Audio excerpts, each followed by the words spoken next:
I'm Jeremy, and this is Good Beer Matters. So then we kind of have a profile of what that household looks like.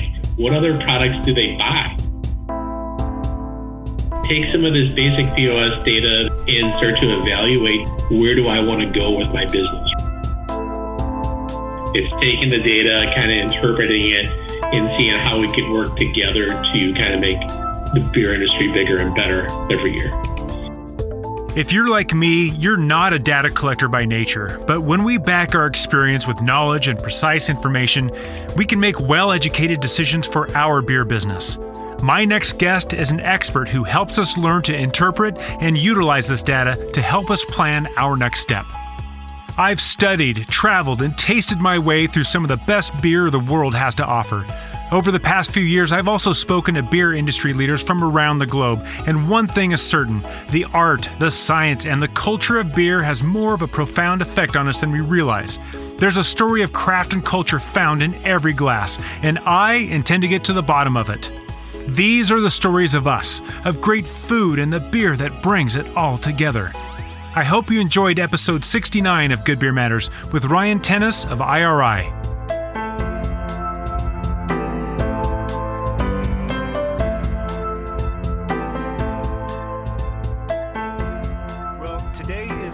Podcast that I've been thinking about for, at least over a year. This is something that is intimidating to me, and so I've been putting this off for quite some time.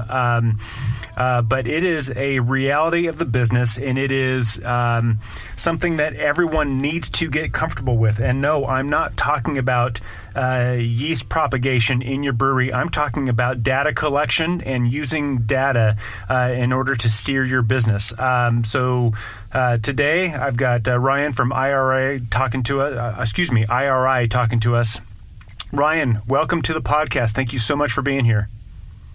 Thanks, Jeremy. It's really a pleasure. I have a passion for beer, and it's great to talk to you. And I also have a passion for data, right? So kind of how we use the data and can make decisions based on it in the industry. Well, then that makes you the perfect person to come on this podcast and talk about the subject, because I'm going to admit this is going to be one where I just shut up and listen, because this is my Achilles heel. But Ryan, will you formally introduce yourself and tell us a little bit about your background in the beer industry?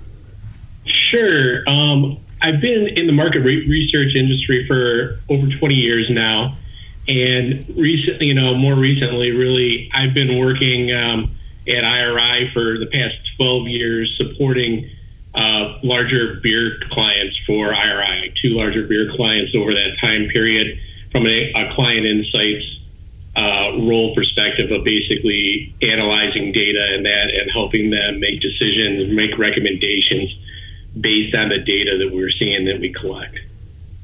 Awesome. And what really, you said you're passionate about both beer and data. Where did this fire begin? It's kind of funny, thinking back to when I became, the legal drinking age, right? And I started experimenting, and a lot of my friends were into the craft brewing scene, right? And trying different beers and just, oh, that's interesting. That tastes different, right? And just kind of having good beer. Our thing was, you can always have good beer, right? So experimenting, trying those things, and then enjoying it. And then really for me, I really kind of fell in love with the research world back in college as well, right?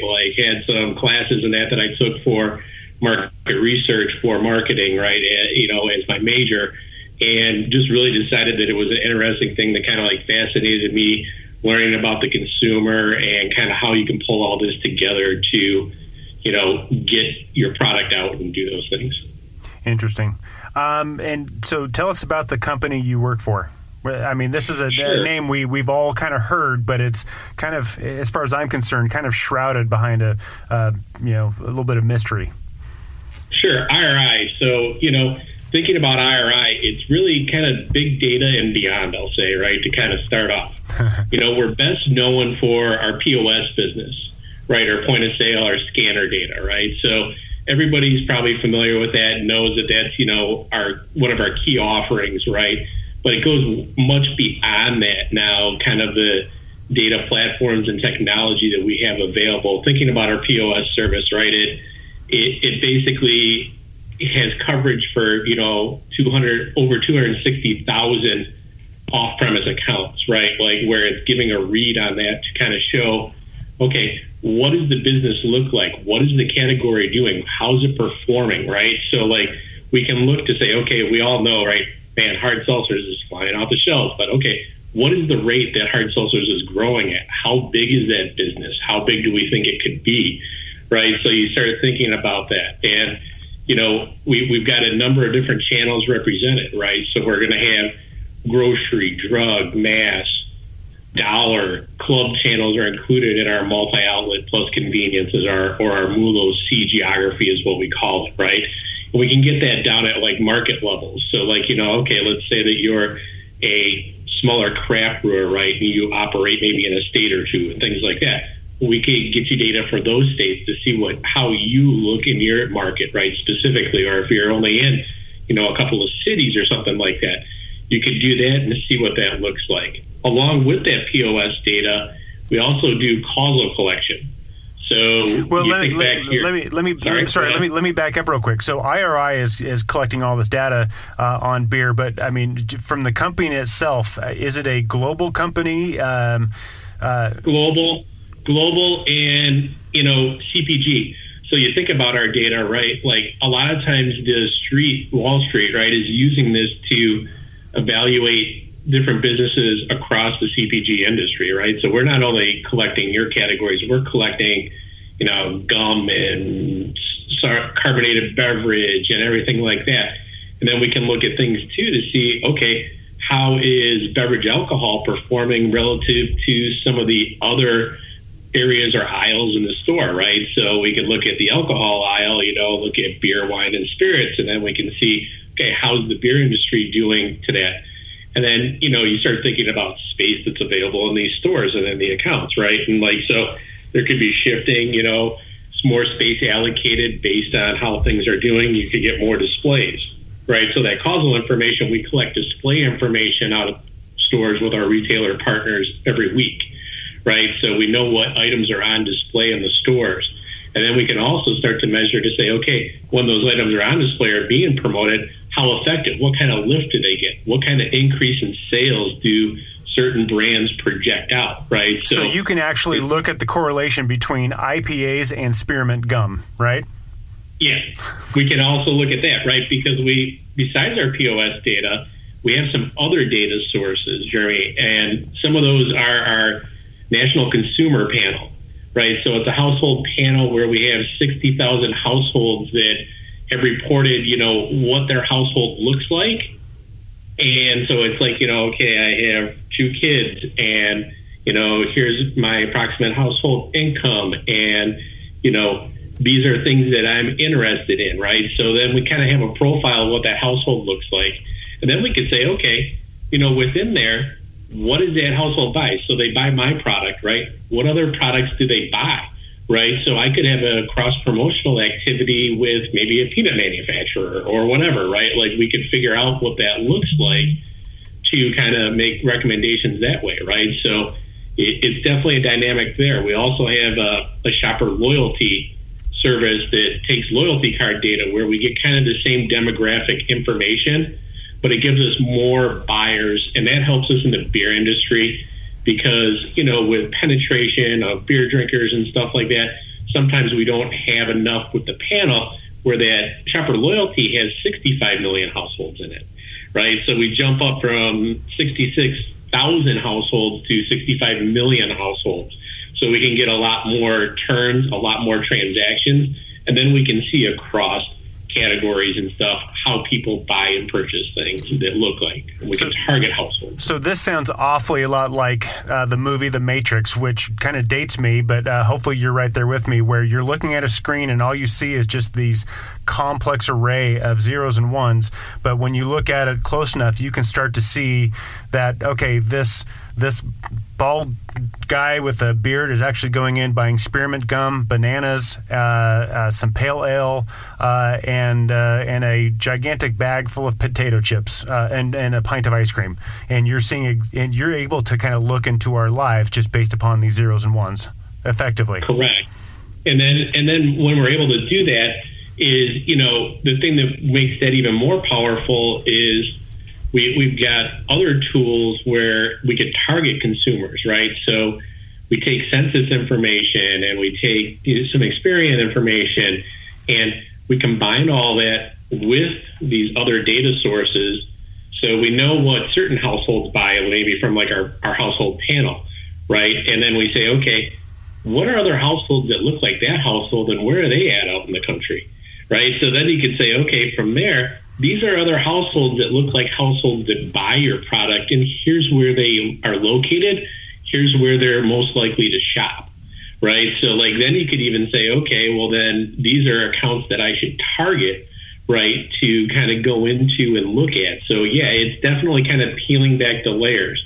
And that's why I kind of said it's kind of big data and beyond, because we've got a lot of solutions now that we've worked on over the years and integrated into our unified kind of liquid data platform, right, which allows us to all get at this online. So like people like me that work for IRI, but even clients, can gain access, and they could access this data through a browser with their sign-on, when they purchase the data, right, from IRI. So like they could go in and pull down some of these things, pull some trends in that, right, for basic, maybe a small craft brewer, local craft brewer, and then, some of the larger national brewers, they're going to have access to a lot of these tools directly, right? Like some of their analysts and stuff like that, and we'll work with them and kind of have ideas on how to get to some of this information to help them target and make recommendations at retail. All right, so because this stuff is way above my pay grade, I want to make sure that I understand, and some of my listeners are probably just like, hey, we're right there with Ryan. Come on, Jeremy, keep up. So I go into the grocery store, I fill my cart full of groceries and beer and ice cream and potato chips and gum, and then I swipe my rewards card because I want to get the discount that they advertise, and all that data then goes to IRI. And that's where you can start to see patterns. You can start to see shifts, which is interesting because with my work, I experienced that this little pocket of this area, they love their IPAs. This little pocket loves this type of beer. And as soon as you go to this little area, then nothing sells but big domestic tasteless lager, and so we can experience that from the ground. But that took me months of talking to people and visiting to kind of start putting this together. And meanwhile, you've been smiling, saying, "Yeah, I could have told you that months ago." Right. We can make heat maps. We can do all sorts of stuff, right, to kind of tell you what the trends look like, and we can look at them across these areas, and then say, okay, what does it look like? Where should I go with my business? We classify all this information, and we can add additional attributes like styles for the crafts, right? Mm-hmm. So then maybe not sorting it from a brand perspective, but you sort it from what kind of style is the beer. To your point, is it an IPA, right? Like, is it a lager? Is it, a hard seltzer? What kind of item is it? And then we can look across the styles, even to your point, in your local markets to see what things are catching on, right? So we can quantify that, right? I think the IPAs are accelerating, right? I'm seeing it in that. But hey, yeah, IPAs are up twice as much as all the other craft styles right now, right? Or, hey, man, even seltzers, right? For, a small craft brewer now, locally, they're doing well, right? Like there's definitely instances of that. So, wow, okay, well, maybe I should think about a seltzer. Maybe I should think about something else, right? Like, so it definitely empowers you to kind of look at that data and kind of relate that and see how you might be able to make tweaks to benefit your business. And so, I remember kind of working on the retail side years ago, trying to sell beer and wine. I learned, because of the work that people like you were doing, I learned that if I could stick a bottle or a six-pack into a grocery cart of someone walking by, then they were likely to spend a large percentage more on groceries, just because they had alcohol in the cart. And so that was why I had a job, was to talk to people, give them recommendations, look in their cart and see like what they were buying and going to be fixing for dinner that night, and then say, here, take this bottle of wine, take this 6-pack of beer, it's going to go great with that. And the next thing you know, they spend way too much at the front. And this is part of the data collection that can actually benefit retail breweries and wineries in this particular example, right? Yes, definitely. We call that the Inbasket, out-of-basket analysis, right? So you're looking at those buyers and you're saying, okay, well, when my product's in their basket, this is how much they're spending at retail, right? So we're looking at their total basket dollars, and then we're saying, okay, and here's what it looks like when it's not in there, right? And, depending on the brand and stuff, that value might go up $20, $30.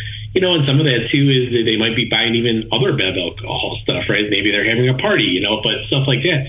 But to show that, the value of these products, right? Also too, thinking like at COVID, right? Right now, bev alcohol was one of the areas of the store that accelerated the most across channels, right? On the off-premise. So it was one of those things that actually benefited the most from kind of the lockdown, right? Like, See, even I could have told you that. So, and we think about it, it's like, yeah, you're at home, you're not going out to a bar anymore, right? So you're not consuming in the on-premise as much, right? So, well, you're going to change your spending habits and your patterns, right? Like, so we know that the business shifted to the off-premise, right? Like from the on. So it's one of those things to say, okay, yeah, it happened. And then it's like, okay, Mr. Retailer, this is why our category is so important, is we're generating more of your growth right now during this pandemic, right? So it's literally, okay, you need to help support us, give us display, give us feature activity, right? Like, so we're a featured ad, right? Like in the store to help you drive traffic into your store and kind of have that increased dollar spend with including our category and your promotional activity to help you maximize your sales during this time. And so you're collecting this data at the stores. You guys are kind of putting this data together in a meaningful way. What happens now? Who gets your data after you guys release it? How does that work? So there's a lot of things. After we release the data and get it up, there's, probably a week lag of like time to real time. Some of the things are faster, some of them are slower, depending on how long it takes to get the data from the retailers, get it all processed, get it up in the databases, right? But it's pretty much real time, depending on what we're doing. The household panel is more real time, right? Like, so we look at these things and kind of pull them up. Different areas that are getting it. So, thinking about the beer industry specifically, right? Like, it's retailer partners, right? So, we've got a lot of the large chains and that are included in our data, right? Everybody knows that. But one thing I want to make sure that people realize is that we have a lot of smaller chains and a lot of, independents are in our data, right? We have independent partners because we know that those stores sell differently than a lot of your chains, right? And they're managed differently, right? So we want to know how those go, and they're sample stores of ours to help us kind of forecast and predict what's going on in that total kind of multi-outlet plus convenience channel that we talked about, right? Which is kind of our big kind of total kind of off-premises, I would call it, right? And so we know that that's important. So those are retailer partners. So then they're getting the data, right? So then they can look at their sales to help try to maximize what they're getting back. Then we've got, the brewers, right? We've got different brewers, right? We talk about your large national brewers, and then you've got your regional craft. And, depending on those, their levels of spend might be different on, what data sources they purchase. Some may purchase, POS, and some might get, some panel data like we're talking about for like Inbasket, out-of-basket dollars. Your smaller guys might only get some POS data, maybe for their market and, maybe for some specific stores or something like that, right? But so it might be more kind of just high level, maybe reports like we talked about based on style to see if there's trends popping. Also looking at packaging, right? So you can look at packaging to see if there's a certain type of package that might be getting hot, right? So we know that craft kind of moved into cans and like, okay, what about 16 ounces? Should I do 12? Should I do a 4-pack? Should I do a 6-pack, right? So starting to think about configurations in that, you can look at that. So, I would say across the brewers and then even wholesaler partners, right? So, I've worked with wholesalers, and a lot of your larger wholesalers now, they have analysts on staff, right? Like, so there's people like me that sit on site at some of the larger distributors, and they've got access to our tools like the household panel, the POS data, right? And they're analyzing the data specifically for their markets and stores and helping make assortment recommendations to go out to retail, right? To work with their bigger retailers, working with the sales teams from larger brewers, right? So definitely it kind of goes across the board, right? So we've got kind of our brewer universe with our 3-tier system, right? The wholesaler distributor universe, there's definitely presence there, right? And then, from there, it just is get retail. So pretty much everybody uses our data at different points. They might use it differently, right? Because it's their business, right? Everybody's trying to maximize their dollars at the end of the day, but like, how do we do that together, right? So Sure. It's taking the data, kind of interpreting it, and seeing how we could work together to kind of make the beer industry bigger and better every year.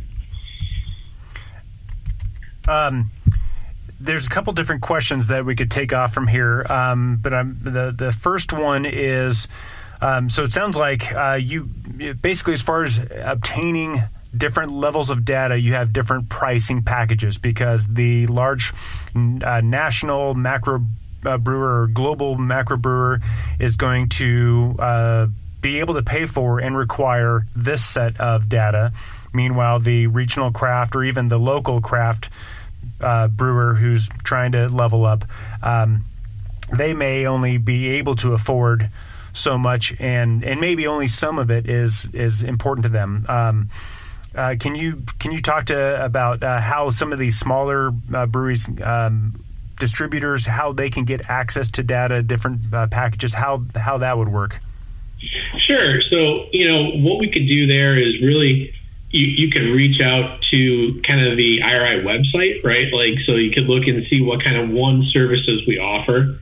And then you could also, just email us at iriworldwide.com, right? So, and then you can talk about and find out what different things are available. And really thinking about it, typically, like you're saying, like a smaller local or regional craft player is probably going to get the POS data, right? And they're going to get a limited kind of report set, right? Like, so it's going to be maybe a standardized report, and that they're going to get. They might not get access to the online, tools and stuff that we have available for some of the larger brewers.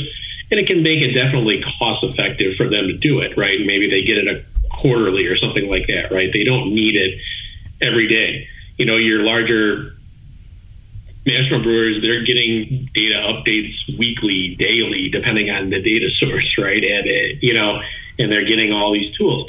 But it can definitely vary, and we can work with you to figure out what makes sense for your business, right? Like, so, and it's like, okay, what kind of reporting do I need? And some of it might just be basic sales trends. To your point, distribution, price, right? Distribution, you think back to your 4 Ps, right, of marketing, right? Like, so kind of thinking back to those factors that drive. A factor that I think is really important for smaller guys is looking at sales velocity, right? So comparing velocities of items, right, to think about, okay, does that item really move?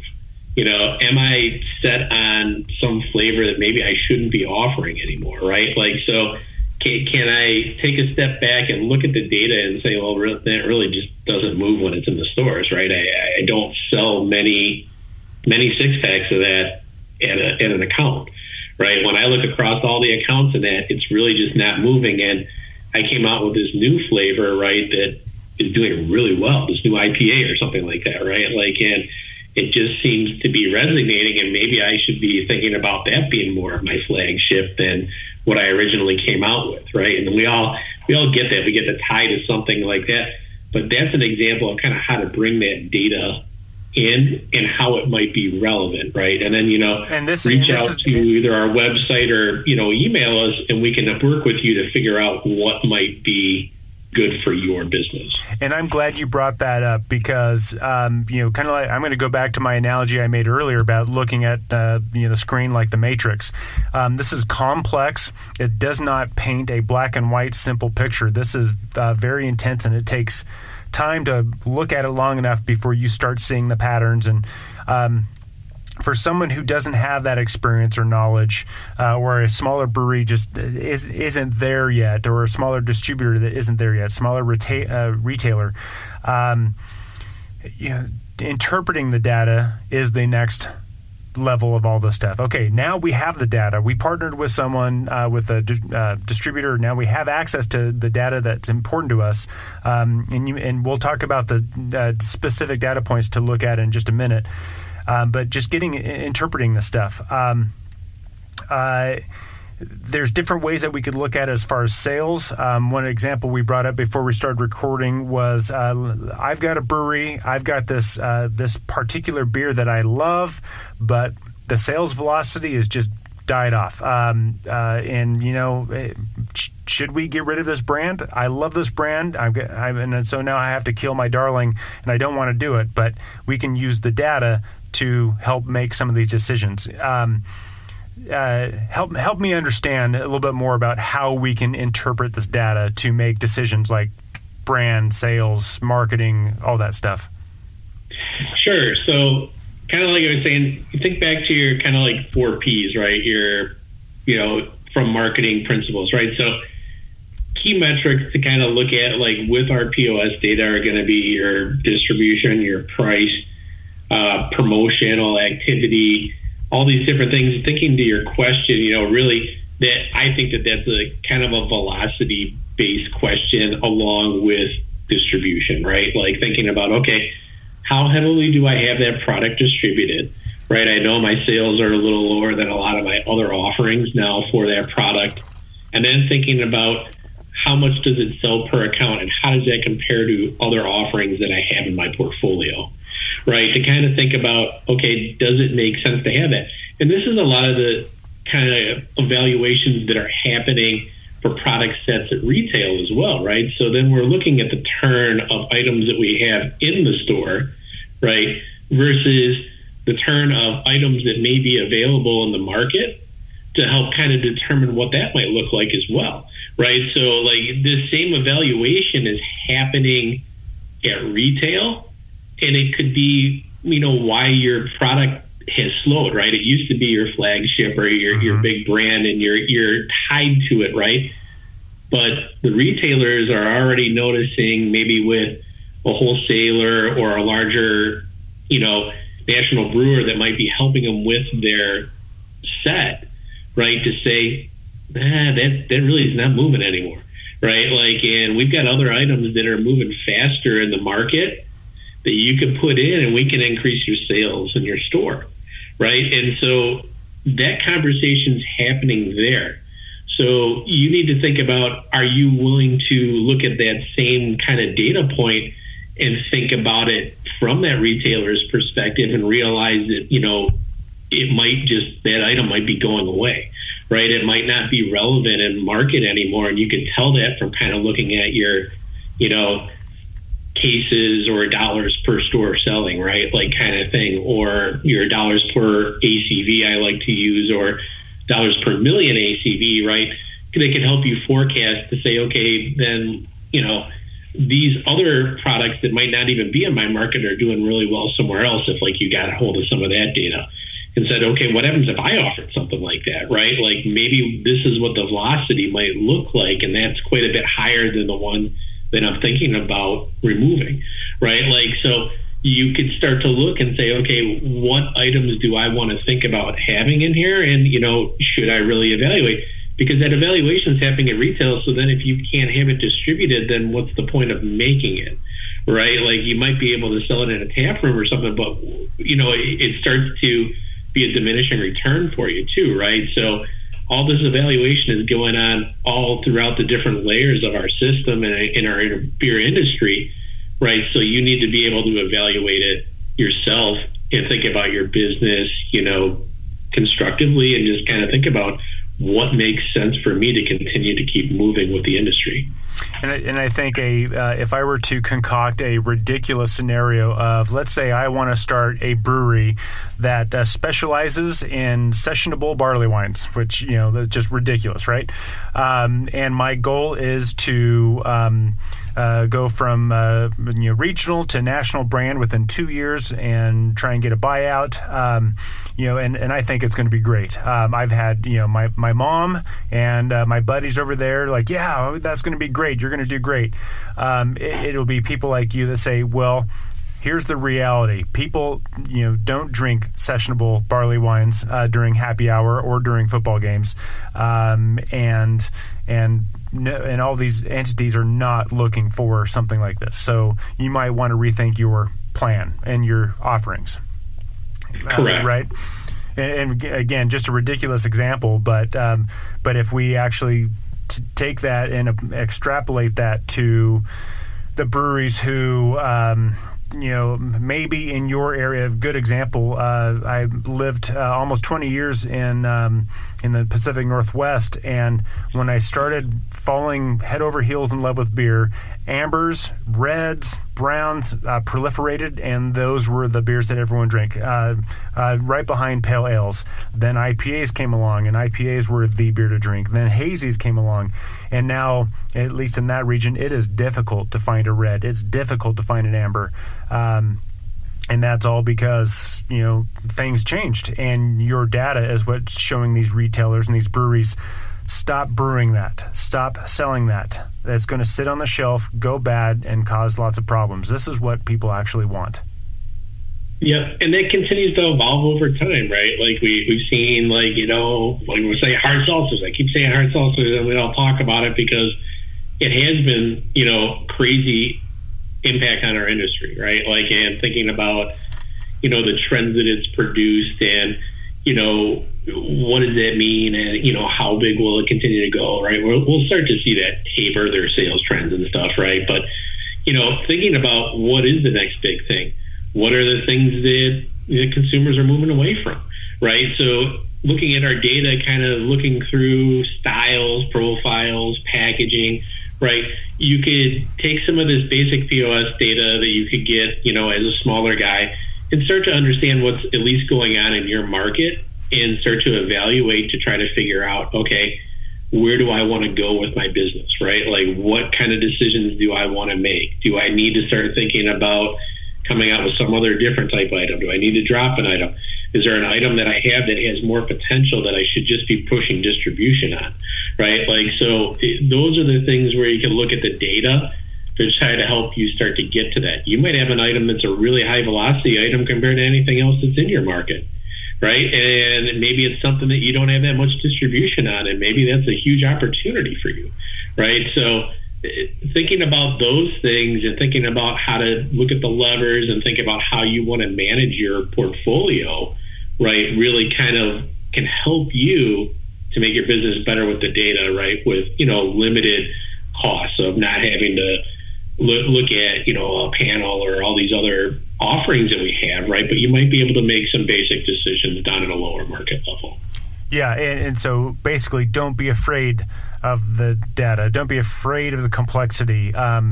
If you're like me and this is not where your brain goes, then talk to someone whose brain does go there. Get hold of Ryan from IRI. He'll steer you straight, because this is fundamental stuff that we all get. It's just, the data will confirm our suspicions or vice versa.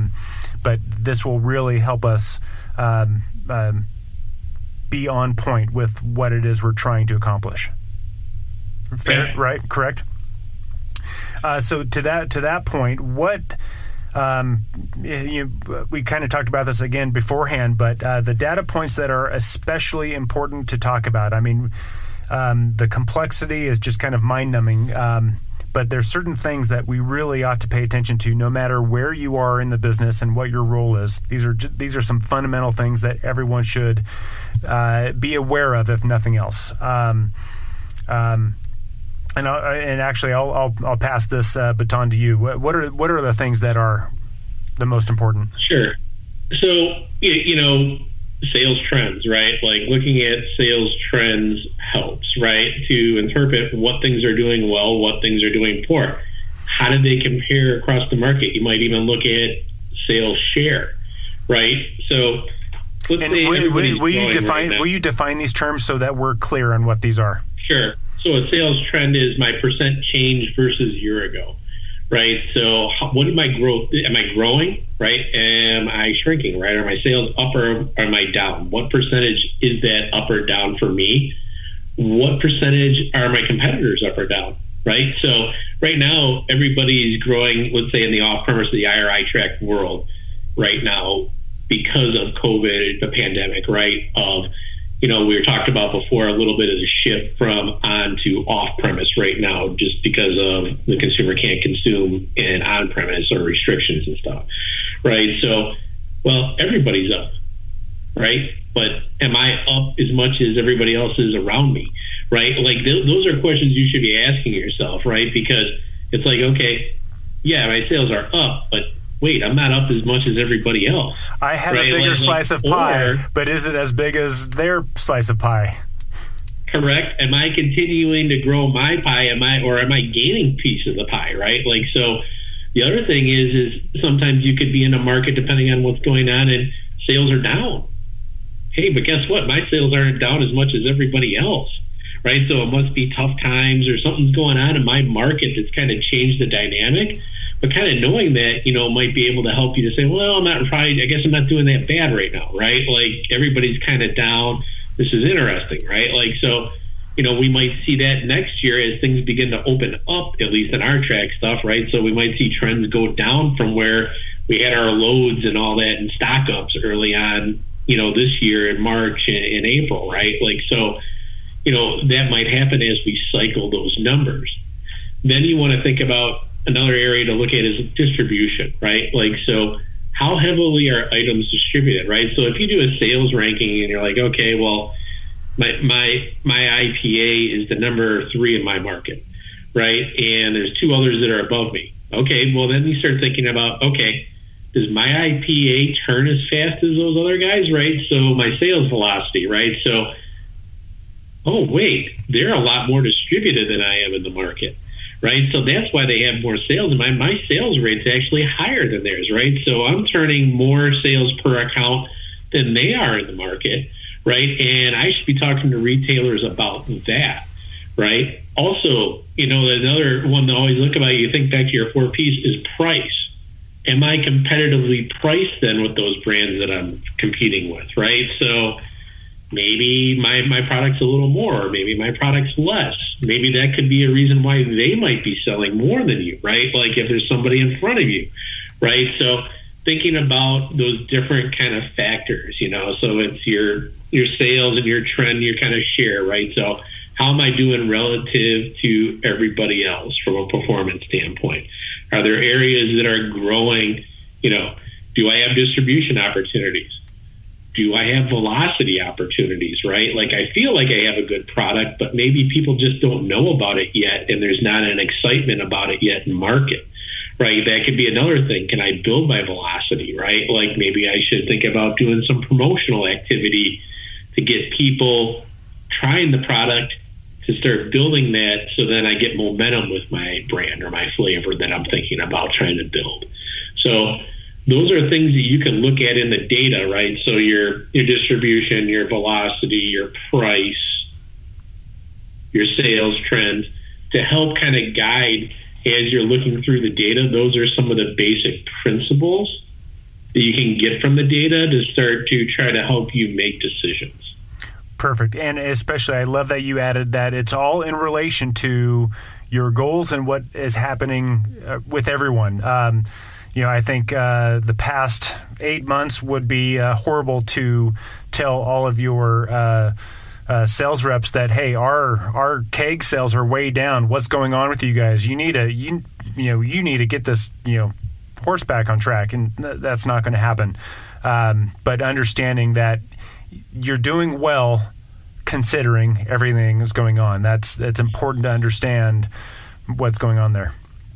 Exactly, right? So it's all about how do you compare, how is the industry doing, right? So like we said, I think, even, beer's accelerated in the off, but then thinking about how much of your business is on versus off premise too, right? Like, so that could be a big thing. Like, yes, your sales could be up in the off premise of what we're tracking, right? But in the on premise, your sales could be down enough and it makes up a larger portion of your sales.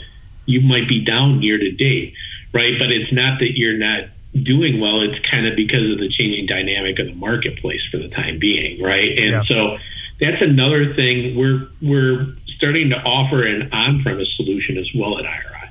So you'll be hearing more about that in this next year and that'll start becoming available. So we can start looking at the on-premise channel as well for our TBA categories. So perfect. Well, that's another thing to think about. And with this whole COVID experience has really potentiated our market system in general, but we're starting to see a lot of online sales and other stuff like that as well. How are you guys able to kind of pivot with the online world? Yeah, we're starting to track that. We're starting to work on partnerships in that world, right, with some of these online offerings, looking at tracking sales for like Walmart, click it and pick, right, and things like that. So we're working with our retailer partners. We're working with some of these online partners to see if like we can start taking their data and adding it into our data set, right, to make sure that we're continuing to track that and kind of go from there, right? So we're looking at partnerships to make sure that we can help the brewers, in the industry continue to monitor that and see how important that is to the total world, right? So like I was talking about the on-premise, right? Like we're working on adding that service, right? So we're at the thing where you can look at category level across like TBA, but then brands will become available and all this stuff that we kind of have already in the off-premise, right?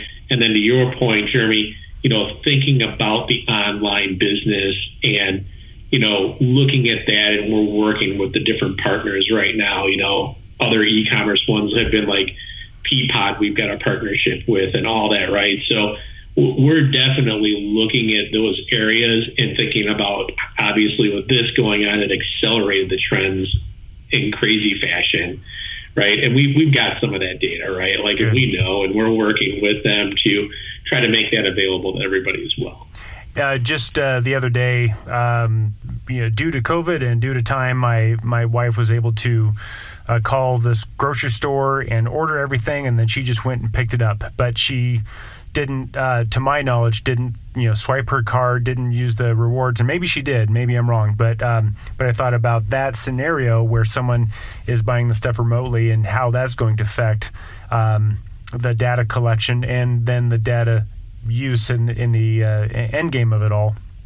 And so I'm glad to see that you guys are kind of evolving with the way things are going. It's kind of like you're abiding by your own advice. It's like things change, you got to keep up with it.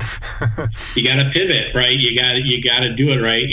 Talking maybe with Amazon and different online retailers that might be offering things, right? Like, and start saying, okay, can we incorporate it? The retailer partners, like we said, that we already have, like where it's a click and pick scenario like you're talking about, right? Like we're working with them, and some of the retailers are allowing us to include that data and stuff, right? So we're working through that. And then, are they going to use loyalty card for that loyalty card universe, right? Like that's a added granularity that helps us with answering some of the questions. But at the same time, if we are at least getting the scan sales, we know what's selling through that store, right? Like what kind of went out the door. So that's the other factor of that we might not have all the demographic kind of information or knowing that this household buys this and this, but we'll know that this thing was sold out of that store, right? So at least we'll be able to get to some of that more basic information for the time being, and then think about how that changes over time. And I would think that they would use their loyalty card with their online account anyways.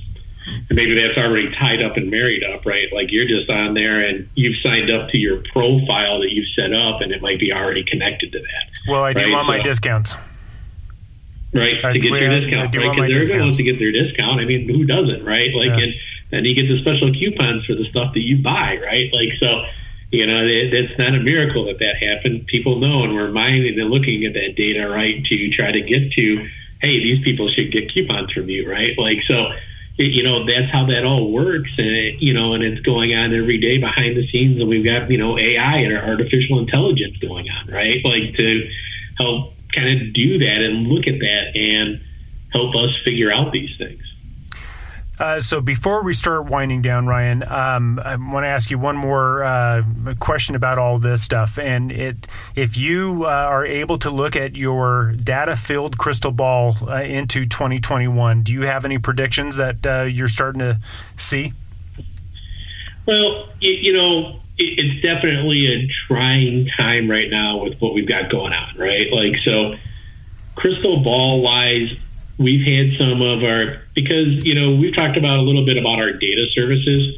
We also have analytics solutions and like consulting solutions at IRI, right? So we've got some advanced analytic folks that have been working on things like forecasting, right? Thinking about, okay, what's going on, with the CPG industry in general, what categories benefited from COVID, during the limited mobility, as we're calling it, right? Like, we actually have a paper analysis that's out on our website that people could go view, and it shows Bev Elk and beer being one of the top ones that benefited in our off-premise, right? But then also in there, they made some predictions on general trends for the off-premise stores in 2021 based on if the vaccine goes out in December or if the vaccine were to go out in June, and what some of those sales rates might kind of look like, right? So how did sales change versus a year ago,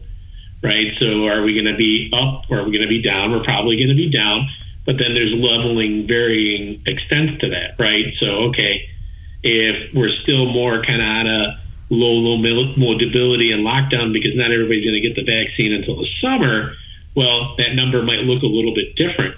But we have taken a look at that to kind of predict what we think might happen there. So I would definitely encourage the listeners to go out and kind of go to IRIworldwide.com, and then there's a COVID section that they can go click into and kind of find that out, right? Like, and so it's got a nice deck kind of summarizing that and what that would look like. And I will try and look that up. Let's see, COVID section. I'm writing this down as we speak at IRI. I will try and put a link on my show notes. But I've got a couple predictions that I think will happen in 2021. All right. I think I'm looking at my crystal ball. It looks like a beer mug. When all the bubbles are speaking to me right now. I think the travel industry is going to bounce back really fast when this is all done because we're dying to go somewhere. And I think relative to the other industries, I'm going to speak your lingo, it's going to bounce back quickly relative to other industries. I think it's 2021 when we finally kind of get on top of this COVID thing. I think it's going to be a very bad time to get sick and have to go to the hospital because all the doctors and nurses need a vacation. And so they're going to be like gone. Either that or they're going to be like, I need a new career. I'm going to go get in the beer field. This stuff is crazy. And I think I think there might be a little bit of a swing too when we finally can actually go back to bars and restaurants. I'm willing to bet a beer that we'll see keg sales and on-premise swing really high and off-premise swing down a little bit before it stabilizes back to what it was. That's my prediction for 21. All right. I would agree with that on the on-premise, right? I was actually talking with our colleague the other day, and we're like, man, I think like when it opens back up, people are going to want to get out and go because they haven't been able to. Yeah. Right. Like, and then, you think about the businesses and that, and it'll shift things back to norm. So like we're saying, we might see down trends in the off-premise some, right? But then are your on-premise trends, to your point, going to grow? And I think that that's definitely something that can happen, right? And it'll get us back towards a new norm. Yeah. Right. So like I would say that like, thinking about that, but I think that information that our analytics team put together is really nice, and it kind of helps kind of show an idea of what we think will happen to the category we work in, but also other categories in the store, to start thinking about what that new kind of norm might look like for us and how we might get back to the road. I like the idea of the travel. Yeah. I'm tired of sitting at home. I'm with you on that. So. Yeah, if I'm wrong, I owe you a beer. But I think when we finally all get to go back out to restaurants and pubs and bars, everything without restraint, I think we're going to do it, and then we're going to realize, oh wait, this is expensive. I need to go back to the grocery store and balance it out. But it'll take time. So I've got a few questions for you as we wind down. It's not on data per se, but it's more about kind of your feelings of beer and everything. But so I now have the ability to magically transform you into the king of the beer world for a day, Ryan. Okay. What are you going to change?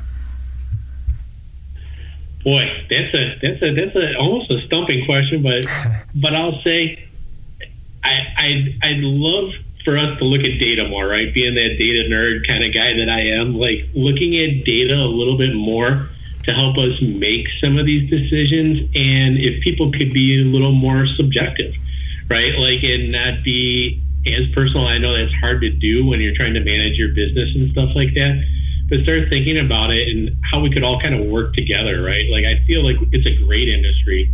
There's great people, and I would say that if we could use data to help us make more decisions and make better decisions as a whole, we can continue to grow this industry more than a lot of the other industries. Perfect. I hope that happens, Your Majesty. Now, if you were able to choose your very last beer and your very last meal before you depart this earth, what would they be? Boy, I kind of think too, some of the kind of craft brands. I'm a steak guy. I'm a meat and potatoes kind of man. My ideal meal is a steak, baked potato, and Caesar salad, right? Like that's what I'm gonna do. And usually, like with something like that, I'd probably do like a light lager, maybe like a Modelo or something like that is kind of in my wheelhouse, because I don't want something that's too filling when I'm consuming that. So I guess if something like that'd be like my last meal, that'd probably be what it would be, is, a steak, but probably like something like a Modelo or something like that, and kind of go from there. Nice. Sticking your guns. Now, this next question is very complex and simple at the same time, but drawing from all of your experience with beer, both professionally and personally, why does good beer matter? Well, I would say that you could drink something bad and not really enjoy it, or you could have good beer and kind of enjoy it and sip it and relax and make it something that is a cherishable experience, I guess, in my mind, right? So, and like I said, I think a light lager for my meal, but a lot of times I might want like a stout or something like that for dessert, right? Like, so, thinking about what my mood is in that, but enjoying different beers. And some things, beer goes with different occasions, right? So kind of depending on what you're doing depends on what you might want to consume, in my mind. So I just enjoy it, having it, and making it available and trying different things, right? I always like to do that from even a food perspective, but also, a beer perspective. So having different experiences in that, and I think having different good beer options is essential to that. Wonderful. And if anyone that's listening to this wants to learn more about IRI or connect with someone like you to kind of work with all this stuff, where can they go to get some help or connect? Sure. And I would say really kind of two things to, kind of map out would really be our website at iriworldwide.com. And then they could email us to contact us right at iriworldwide.com. Those two things. And then our team will work to map to who you need to get to, right? So if you're a retailer partner, right, you're going to talk to somebody different than, somebody that is a wholesaler or a craft brewer kind of partner, right? So there's going to be different people that we would map you to, and we'll do that and get you in touch with the right person to help you kind of figure out what you would need and like how we can partner together to figure out what solutions are right for you. Wonderful. And last question, do you have any final words of wisdom or any calls to action for anyone listening? No, like I said, I think the data can help drive us to where we want to go in the industry. I think it's been a great, crazy year, with this pandemic right now. And I think that people are looking forward to kind of what's to come, right? Like, what happens? Do we go back to normal? What does that look like? Do people start traveling more, right? Are we back in the on-premise more than we were before, right? Because we really appreciate what that looks like and kind of going like that. So I'm definitely excited to see what comes in 2021 and what will evolve in our industry, and it'll continue to evolve for years to come, I know. Wonderful. Thank you so much for coming on the show and sharing all of your insight on this challenging subject. Thank you. Using data to make better decisions for your business doesn't have to be complicated or intimidating. I hope this episode helps you understand what information is important to you and how to get it. Because, to borrow a quote from back in the day, knowing is half the battle. In the next episode, we talk to an expert in the restaurant industry who helps us to learn more so we can earn more.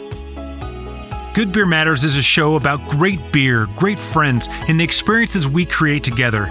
But it's also about better beer education so you can level up your game. So if you're a beer and food professional or even a beer enthusiast, then please subscribe to Good Beer Matters podcast and go to goodbeermatters.net for more resources and next steps. After that, grab a beer, hang out with friends, and let the world open up. Thank you for listening. Cheers.